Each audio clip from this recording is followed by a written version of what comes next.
We're joined today by His Excellency, the Vice President, Professor Yemi Osinbajo. The webinar is the first in the series designed by the Nigeria Leadership Initiative to spark conversation about values and to explore solutions that would inspire actions towards rebuilding the country's national value system. So establishing the right values is an investment that we make in our greatest asset, and that is our people. So this webinar is a call to action by the NLI. That sets the tone for the conversation. A special guest of honor, former head of state, General Yakubu Gowon, advocates deliberate tending of values at all levels of education. History and civic education studies should be reintroduced, and the National Youth Service Corps, NYSC, should also be re-engineered as originally envisaged to serve as a program during which values-based leadership principles are discussed and encouraged.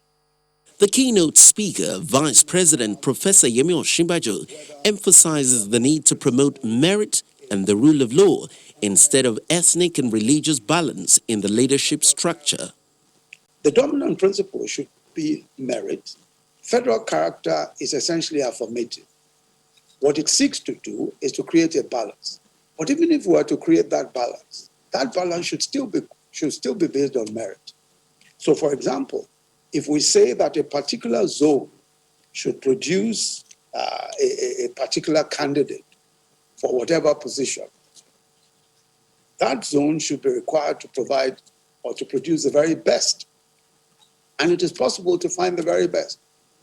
What you find repeatedly is a situation where the choices are not based on merit.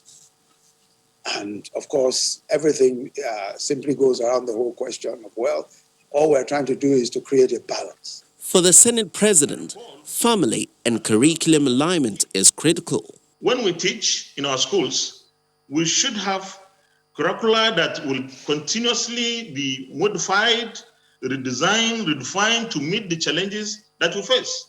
Today, because of the availability of the internet, keeping to core values, teaching them and continuously exemplifying and playing them out requires more efforts. The views of these lead speakers offer the platform for the panelists who proffer even more practical solutions.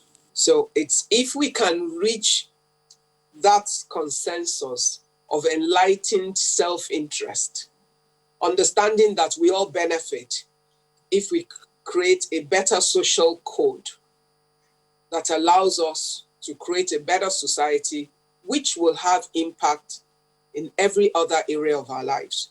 You want to make sure that promotion is not based on ability to recite public service rules and to name which states of Nigeria are named after rivers. It should actually be based on a demonstrated ability to show an understanding and a commitment to the ethics and values that bind the country. There's always the need to prioritize social virtues as we involve the youth in the process of rebuilding. Nigerian youth need to have an identity as such that makes us feel we are part of something as Nigerians, that makes us feel we are included in everything that Nigeria revolves around. In every political culture, in every country all over the world, you have the good and the bad. What we need to do is to emphasize and promote the good and de-emphasize, and also, if it is possible where we can, minimize the bad. The thoughts garnered in this webinar is inexhaustible. Coming in the wake of the launch of the National Ethics and Integrity Policy, it may further challenge relevant agencies to take the implementation of the policy seriously. The Nigerian Leadership Initiative, NLI, is an international, non-partisan organization with a membership of over 400 highly accomplished Nigerians at home and in the diaspora.